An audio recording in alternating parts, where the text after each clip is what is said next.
Protests turning violent amid a growing humanitarian crisis in New York City as migrants and asylum seekers continue to arrive. Immigrants are welcome here. About 100 demonstrators on both sides of the issue clashing outside Gracie Mansion, the mayor's official residence, and calling on Mayor Eric Adams to open the doors to house migrants there.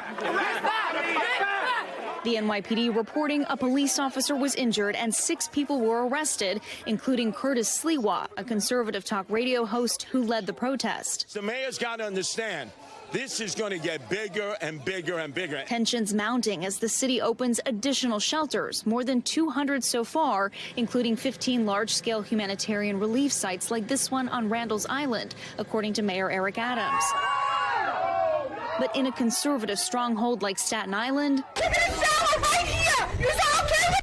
outrage greeting the new arrivals sent to a temporary 300-bed shelter at a former school. The city of New York did not ask for any type of input as to where they were going to put these migrant shelters. Democratic Governor Kathy Hochul appealing to President Biden for help, sending a letter calling for expedited work authorizations, federal financial assistance, and additional sites for new shelters on federally owned properties, similar to one announced last week in Brooklyn at a former World War II Naval Air Station property. This crisis originated with the federal government, and it must be resolved through the federal government.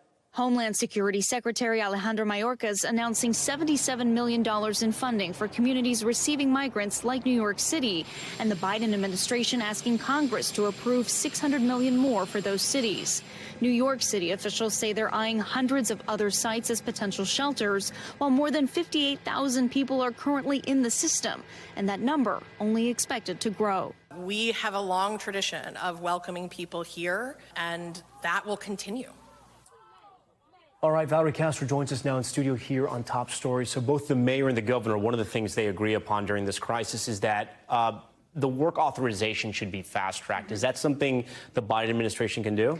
So there are 2 senior officials with the Department of Homeland Security that tell NBC News there is no way to fast-track this. The rule says that migrants, asylum seekers, have to wait 180 days before they can even apply for that authorization. Those officials say for that to change, it would take an act of Congress to change the law. So that's definitely not going to be the fix for New York City's problem. Okay, Valerie, we appreciate that.